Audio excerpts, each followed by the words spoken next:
Welcome to the What's Your Dream podcast, where we explore the dreams and journeys of extraordinary individuals. Today, we're honored to have Dr. Michelle Maidenberg, a renowned expert in mental health, mindfulness, and health advocacy. Dr. Maidenberg holds a Ph.D. MPH in LCSW-R. She maintains a private practice in Harrison, New York, and co-founded Thru My Eyes, a nonprofit offering free video legacies for chronically ill individuals. She teaches mindfulness practice at NYU, serves on the board of directors for the Boys and Girls Club in Mount Vernon, and is part of the American Red Cross crisis team. Michelle's books include Free Your Child from Overeating and Ace Your Life, Unleash Your Best Self and Live the Life You Want. She also shares guided meditations on YouTube and writes for Psychology Today. Join us as we dive into her inspiring journey and insights. Hello, how are you doing today? Hi, thanks so much for having me. We are so happy to have you here. You ready to go ahead and dive in and get started? Yes, let's go. Awesome. What is your biggest dream or aspiration? I live it every day. So it's really giving to others. I really want people to be helped from their stuckness and barriers that get in their way of being their best self and living the life they want. That's like what I'm all about. I kind of breathe it, eat it, drink it every walking hour in my profession and my writing. And yeah, Yeah, and where are you joining us from? from New York, New York. Westchester County, New York. Yeah. Okay. I visited New York about in March, and I had never been there before. It is definitely a hustle and bustle for sure. It is, yes. We're very fast paced. How long have People, you had your private practice? yes. How long? Uh-huh. I've been in private practice for, gosh, I'm aging myself, which is totally okay. About, I would say 25 years or so, give or Okay. take. Yeah. Very It's nice. taken on different variations over the years, but having this, now it's more full time. I teach also and do other things, but it's primarily my private practice. Yeah. Busy lady. All right. Yes. What makes you feel grateful and full of joy today? My family, for one, I have 4 kids from ages 25 to 16, which is like astounding to me. I look at them and I'm like, how did this happen? And I know parents usually feel that way. I love traveling, and it's something I really want to do more of as I age. So I love seeing different cultures and languages and, rich history and all of that. So love doing that. And I just traveled recently, so I'm feeling grateful about that. I was in Portugal and then I was in Bermuda. And about a week and a half ago, my daughter, it was her 16th birthday. So I got a chance to take her to Amsterdam and Paris. It was like a mother-daughter trip, and we got to see Taylor Swift in concert in Amsterdam. Very cool. So where's your Yeah. favorite place you've ever been?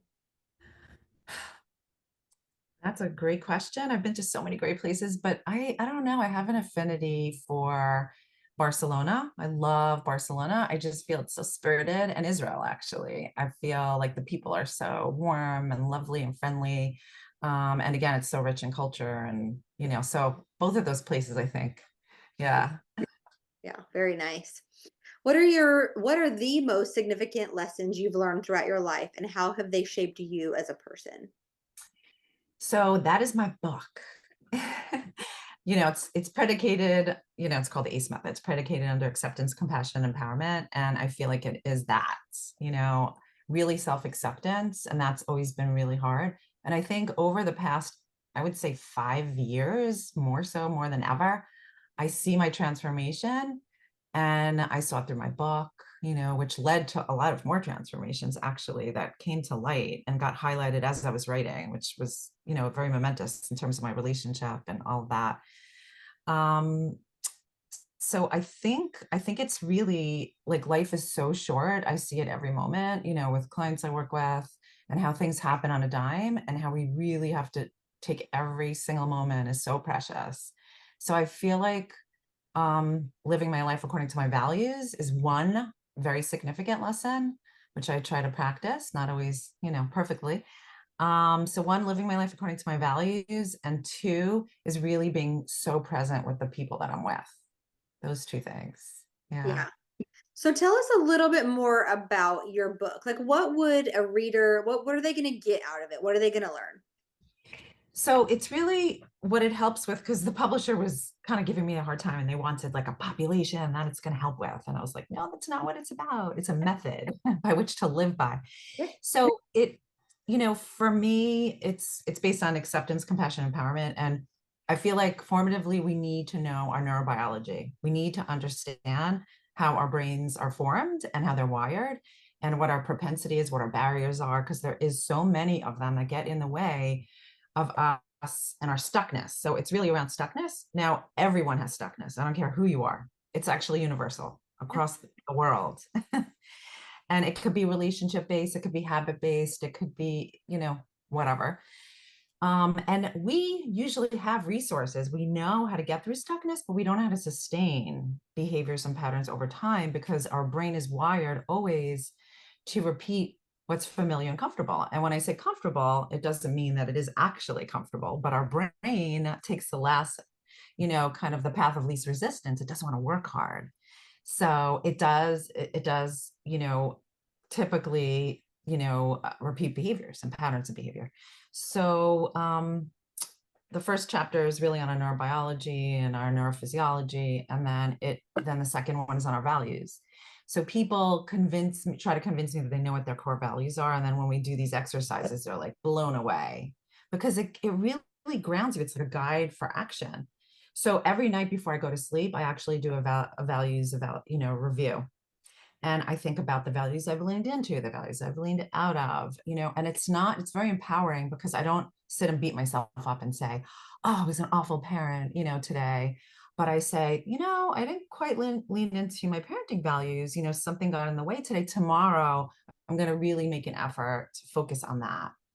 And it's a lot more empowering rather than berating oneself, because then we don't make change. And then the last parts, the three parts, I talk about the barriers to each, because there are so many barriers that we're not even aware of. Yes, there's the neurophysiology, but there is also social cultural, and there is the way we were raised and so many other factors. And then I talk about how to integrate these skills, exercises to help you. And at the end of each chapter, there's a guided meditation, which has a QR code, which you could scan. And then you actually get to, real integration of the skills with the mindfulness practice. Yeah. Um, yeah, so it helps not only for self-acceptance, again, compassion. We never ever taught how to be self-compassionate. We always are taught how to be compassionate towards others, not towards ourselves. And then empowerment, like how do we sustain change over time? So it's not temporary, but it's really for the long term. Yeah. And it's so funny because everything you just mentioned, I love all of those conversations. Number one, how your brain works, right? Number two, how to build those new neural networks and get Yes. out of those terrible cycles that you're on. I mean, I think, and you even mentioned, like maybe it's a relationship cycle, maybe it's a career cycle. It's like, it's probably all of them. You know what I mean? We get so stuck in our patterns that it's like, you just have to figure out a way to get off of that loop. I'm sure it's like, it's crazy to me that our brains are actually wired to like almost to just keep recreating the past, right? And then you have your subconscious that has all of this stuff and everything that's ever happened to you stored that is literally just keeping you on those patterns and keeping you, like you said, safe, comfortable, whatever it is. And so I kind of feel like you should actually, as a person, strive to be uncomfortable, because in the uncomfort is whenever you have the growth and you have those aha moments. You write books and you publish them. That's so uncomfortable. I know when I published my book, it was like, okay, this is one of the most uncomfortable feelings I've ever felt in my life, just Mhm. because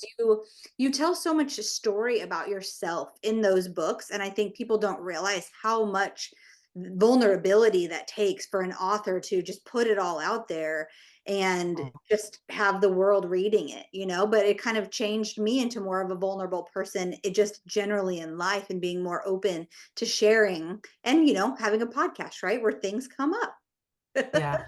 Yeah. Well, I did a TEDx talk on circumventing emotional avoidance. I Yeah. mean, we're constantly avoiding negative emotions. That's again how our brain is wired, and it's so uncomfortable. Like, who wants to be sad, disappointed, frustrated, angry? You were talking about these behaviors that we kind of loop, into. the issue with it also is that it's so subconscious. It's not in our conscious awareness. And I have to highlight that because, I think when we intellectualize and we say like, oh, we keep on getting ourselves in that rut. Like, why do we keep doing this? Like what causes us to keep repeating this behavior that's so counterproductive and actually harmful at times? Like, why can't we just like, kind of get it? Yeah. And the whole point is sometimes we either just kind of slip into the behavior because it's so instantaneous, but sometimes it's so subconscious. So I know for myself, like I lived years like in repression, Mhm. like severe repression, I'm talking, like, which is unbelievable to me at times when I think about it. And I didn't even realize how I was feeling because that was an adaptation I had from childhood. Like that served me so well when I was younger. Mhm. And I became the person I am today, which I'm very thankful for because of my adaptation. But I take that suitcase with me as I age and as I grow. And I'll give you like an example that like happened this week, even. So my house over time, has gotten like overwhelmingly disorganized and this and that. And because I was going through a lot, family wise and whatever. And I just let it slip by. And literally, and I'm admitting this, I would come home and I would be viscerally uncomfortable because I like to think of myself as a pretty organized person. But even more than that, I really like to have a Zen, peaceful environment. Like that's really important. I like feng shui, like very Zen. When I come to my office, I'm in heaven, literally, because it's just so Zen. So I realized every time I would come home. So I sat down with myself and I said, like, why am I just allowing this to like be? So much so that I wasn't even making my bed in the morning. Yeah. So I started last week, literally, I said, no, every morning I'm making my bed. Mhm. It- Even that little Huh? piece of it makes me feel better. And I have to tell you, incredible, right? And then, like 2 days ago, I said, so the excuse was, okay, I can't really do it myself. There's a lot of things to throw out and lug and this and that. So I was expecting, a person to help me. And that was my excuse for years, I think, for not doing anything about it. And I said, you know what? I'm done. Like, I could do this. And if I need help with a few things, I will elicit help, but I am done. And I decided every day, I'm going to put an hour into cleaning another part of that house. And dining room table, check. Right. Kitchen, yesterday, my kitchen looks, I can't tell you, like, I'm so riveted and excited. Because I realize, like, I could do this myself. I don't need to rely on anybody. Yes, right. And also, like, I am worth being in an environment Mhm. that is actually peaceful. And three, I don't have to repress that. All of that, all those years of doing that was repressed feelings. It was like, don't ask, don't tell. I don't want to see it. It's not here. It doesn't exist. And just like being resentful and frustrated and whatever. And I'm like, no. And it's like, whew. Yeah.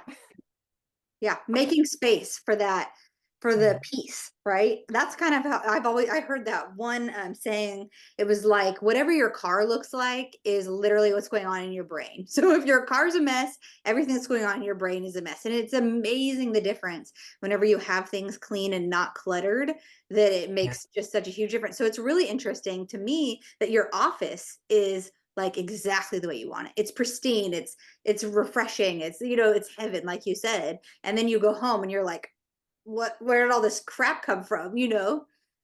Well, and just to piggyback what you're saying, I realized that it wasn't about organization, it wasn't about all of that. What it really was about dependency, was about my rationalization that I can't do this independently, and that there is an expectation that if somebody doesn't do it with me, then it's not going to get done. And that's a bigger issue.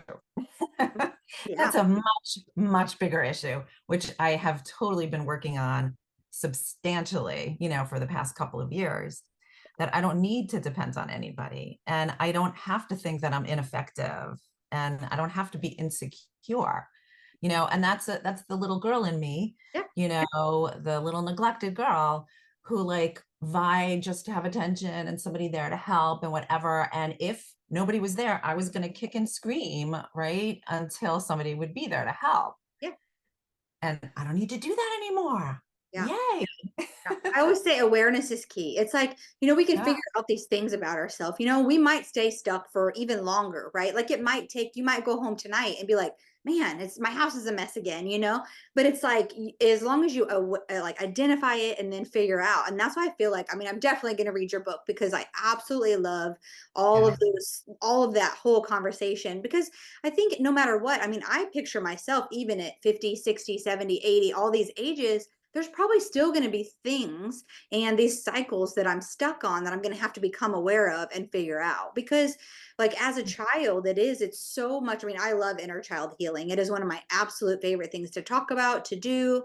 And it's like that little Trisha in me is the one that's going to start recreating exactly what happened to me as a kid and to stay in those comfortable situations. So it's just it's Yeah. awareness key, you Yeah, know? and it's healing. I mean, it's like it's pure healing. And you know what kind of pivoted all of this for me, which is so funny.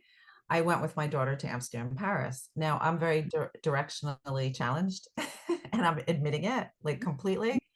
But I literally was able, to get us through Amsterdam and Paris by myself. Yeah. Like I always depended on my husband, to do that, like Yeah. to do all the directions and planning and whatever. And I'm like, I did it. I Yeah. was able to do that. And I'm like, oh, I'm capable of a lot more than I think I am.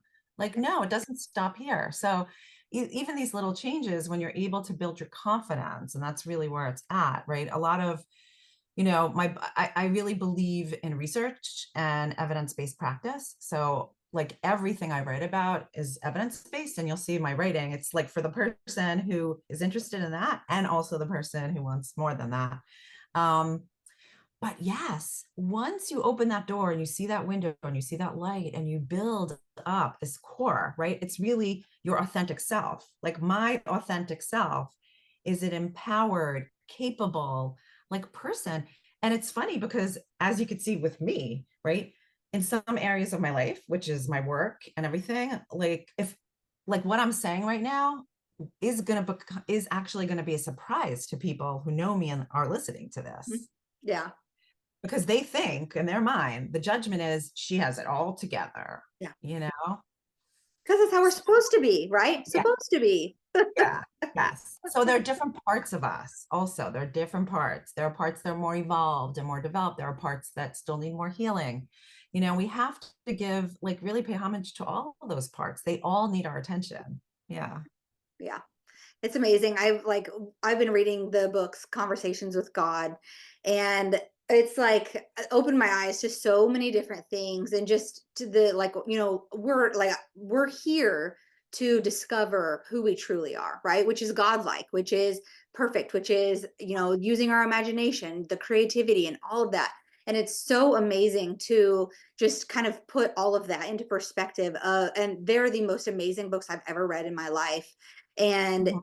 just bringing a whole different spin on the idea of spirituality and religion. And that's one of my dreams, right? Is to really bring the spirituality piece and just getting closer to who you truly are. And we're just creating these experiences so we can figure out or remember who we truly are.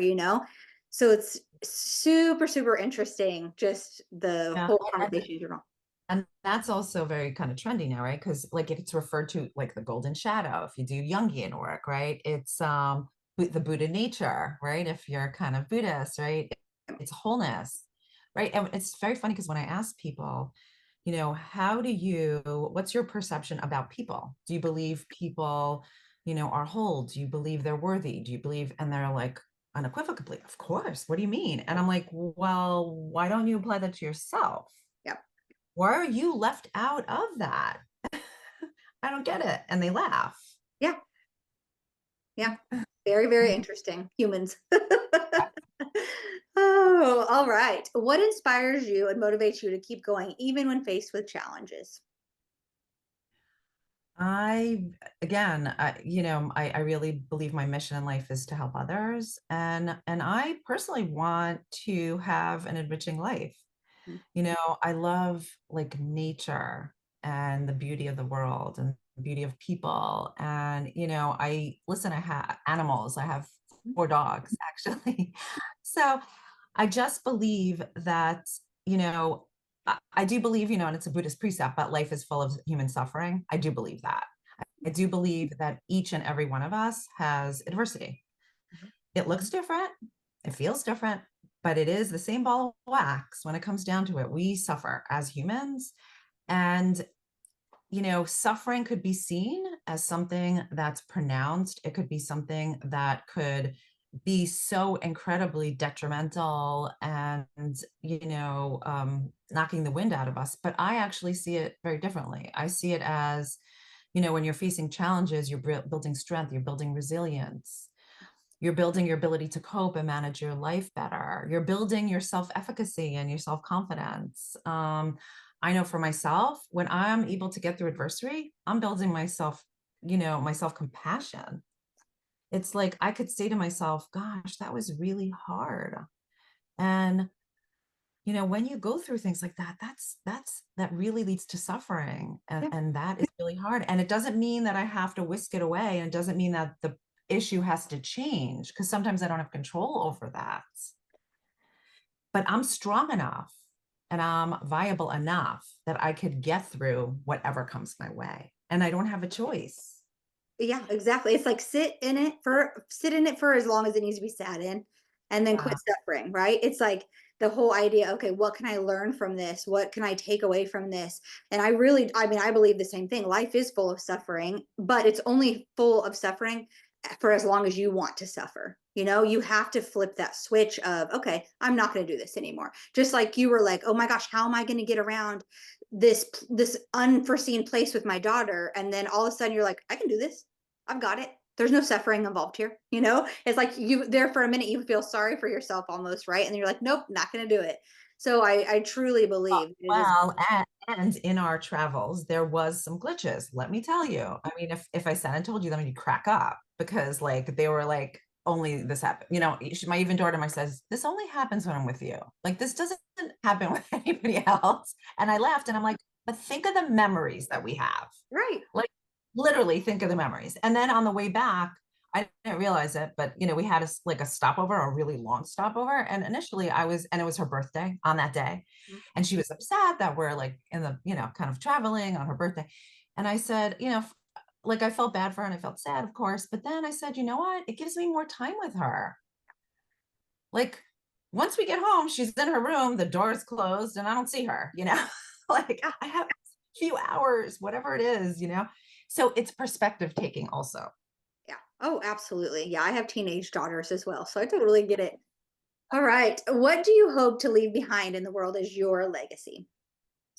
So definitely, I really want to help people with stuckness Mhm. and transformation. That's one thing. And my next venture, because I have another book in me, I think, is triggers. Triggers. Yeah, that's another space that I think is leads to our stuckness. You know, I'm going to Totally. say, yeah. And again, it takes on so many different levels, and there's so many different theoretical frameworks that kind of couch it in terms of understanding ourselves better, both like physiologically, emotionally, socially, and otherwise.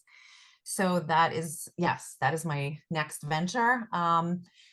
Again, transformation. I see people, you know, it's so lovely because in my practice, which I'm so grateful for, I have some, you know, I have some kids that I saw when they were like in middle school or teenagers and their parents forced them to come, you know, and they came belligerently and, you know, they came just because like they're doing me a favor, you know. Right. And then they laughed, you know, I helped them with their anxiety or whatever. And then they laughed and then they come back in college or whenever and they're like, I want to be here now. Like I remember a couple of things you said to me, it stuck out in my mind and now I want to be here. And gosh, if I tell you, the changes and transformations that I see, it's like mind blowing. And I say, like, I think to myself, gosh, I wish I had that when I was that age. My goodness, you know, Yeah. like how lucky are that, you know? and they use the lingo. They'll use my lingo, which is like so cool. Yeah, I realized I didn't really, kind of lean into my values. Yeah, I kind of overlooked that. Or, when I was thinking about decision making, I wasn't really guiding my action. Anyway, so it's like, I'm like, yay. Yes, that's amazing. Yeah, Yeah. I think there are kids just don't get it in the moment, and then when they get older, it's like, oh, my mom was right, or my dad was right. And that's probably one of the best things, at least for me. I'm not even a words of affirmation person, but when I hear one of my children say that I was right about something, I'm like, yes, that means I'm doing it right. So it's definitely interesting. But I think what's so cool about talking to you is just the fact that like you're already living your dream. You're already leaving behind this legacy. There's going to be so many people that remember you helping them through those situations, and it's just so cool. It's so cool to see that, and especially writing another book. I just outlined my next book on vacation last week, and it's Yeah. going to be How to Meet Your Soulmate. And even if you're already currently in a relationship, how to become who you want to be with, so that way the person you're with feels like your soulmate, so you can I actually love have the that. relationship you desire.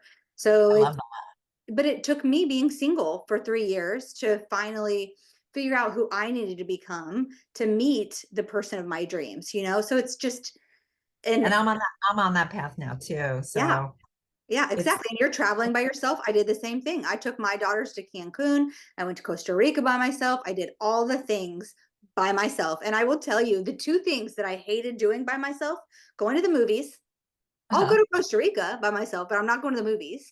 And going to a wedding by myself. Nope.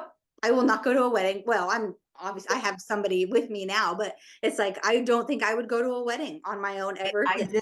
did that a couple of weeks ago, just so you know. Mhm. And I sat there and I was talking to somebody, and again, it was a conflict in values, right? Because it Yeah. was like self-preservation and family values. Yeah. And I sat there and in me was, I don't want to go. And I Mhm. had good excuses not to go and whatever. And I said, no, I'm going to go because it's leaning into my family values, Mhm. and I'm going to be there, and I'm going to make the best of it.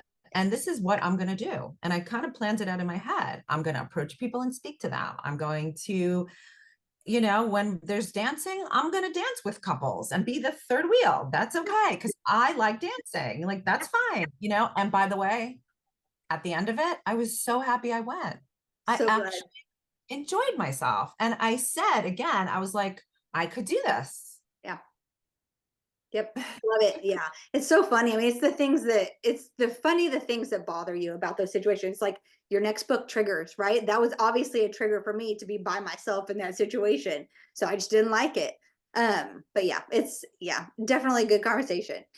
What is one action you take every day to get closer to your dreams?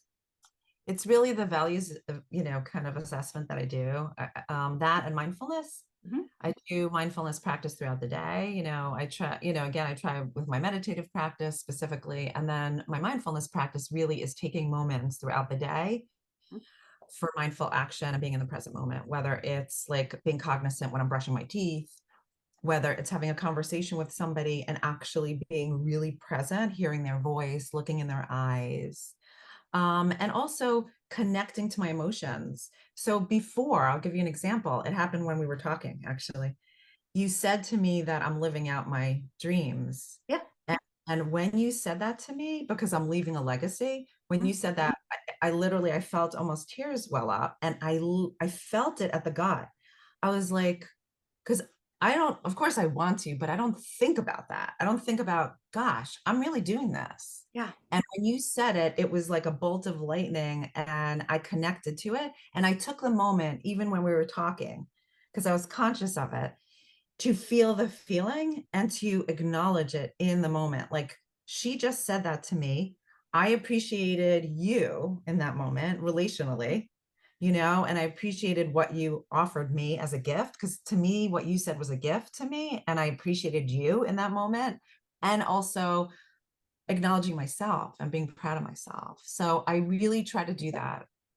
Yeah. We don't do near enough of that. I think so many years ago, it's like somebody had said to me, "Well, you can't love anybody else if you don't love yourself." And I really truly like I really actually do believe that. It's like having that, "Oh my gosh, so proud of myself" moments are what's going to help you be so proud of other people and genuinely, right? And just figuring out how to love yourself and I think being alone is like I appreciate the 3 years that I was by myself so much. I mean, I would not have it any other way. I went on dates, first dates, a lot of first dates, not very many second ones because it was like, nope, chemistry wasn't there, And I even read the other day that it's like your nervous system attracts other people's nervous system that match up with yours. And I was like, oh, no wonder. Thank goodness I was saved from all of those second dates, right? That I didn't feel that chemistry. And so it's like whenever you finally do meet that person, it's just it Magical.